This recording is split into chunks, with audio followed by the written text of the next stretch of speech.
In July 2025, in the heart of West Africa, a nation made a choice. Under the scorching Sahel sun, Burkina Faso did what no other West African country had dared to attempt: ban all non-biodegradable plastic. No partial regulation, no compromises. Just a signature from President Ibrahim Traoré.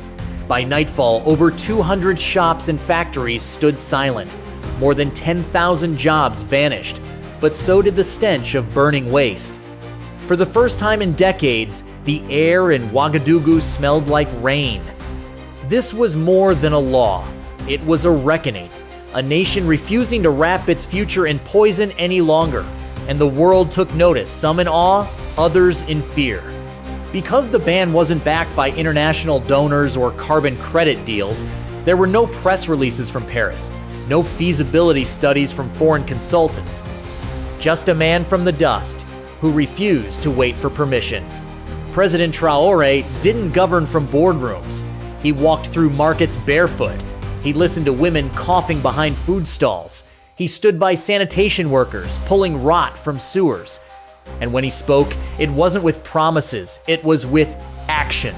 A total ban. Not symbolic, not performative, real. Factories shut their gates. The air cleared.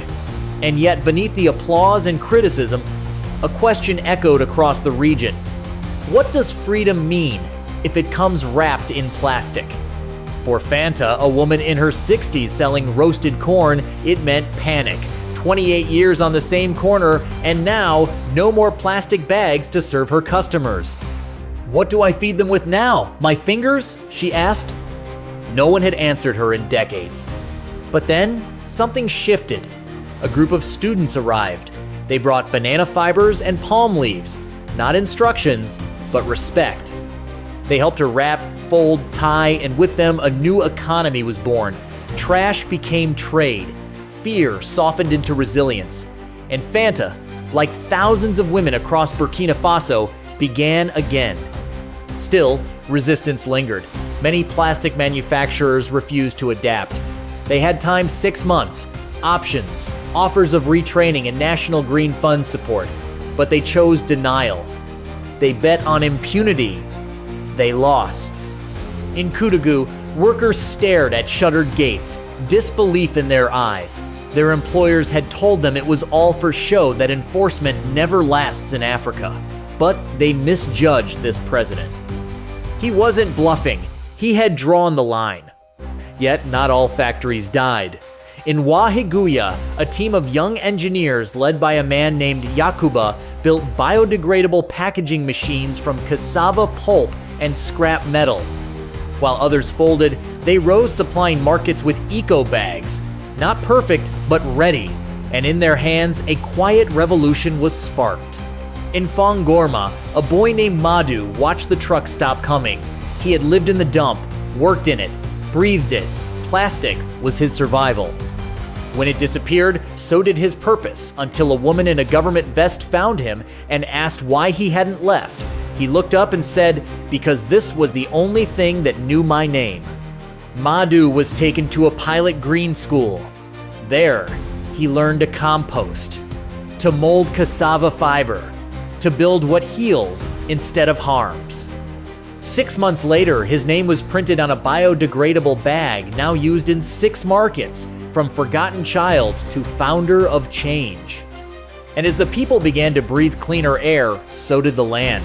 In Zenere, farmer Salif found a lone sprout in a field once choked by plastic. He knelt beside it and wept not just for the plant, but for what it meant. The earth was remembering how to grow again. Children in school no longer drew smoke or factories, they drew clouds. One girl said, "Because now the clouds can come down. They're not scared anymore." And still, the world hesitated to understand. But in kitchens and markets across Burkina Faso, the transformation was real. A grandmother tied yams in woven cloth. When her granddaughter asked why no plastic, she replied, "Because we no longer bury our food in what once buried us." President Traoré later addressed the nation not to declare victory, but to state the truth. This was never just about plastic. It was about what we were willing to accept as normal, about how deeply convenience had buried our dignity. And now, the country was choosing to rise. The international media, once dismissive, sent reporters, not to witness collapse, but clarity. In Harlem barbershops, elders nodded. In Caribbean classrooms, children learned the story. But the real change happened not on screens, but in soil, in breath, in memory. This was not just environmental reform, it was a cultural resurrection, a revolution that left no blood, only roots. Cassava roots, courageous roots. Roots of a people who decided that clean air mattered more than dirty wealth. And so the war against plastic becomes something deeper, a war against forgetting. Because if a land wrapped in plastic cannot rise, then a land wrapped in truth, healing, and dignity can lead. This is not just news. This is Pan-Africa Rise, a witness, not a trend, a movement of memory, of reclamation, of restoration. So, if you remember the smell of rain on dry dust, if you believe that dignity is worth more than convenience, then share this story. Let it plant something inside you. Because in Burkina Faso, they stopped waiting. And maybe now it's time the rest of us stop too.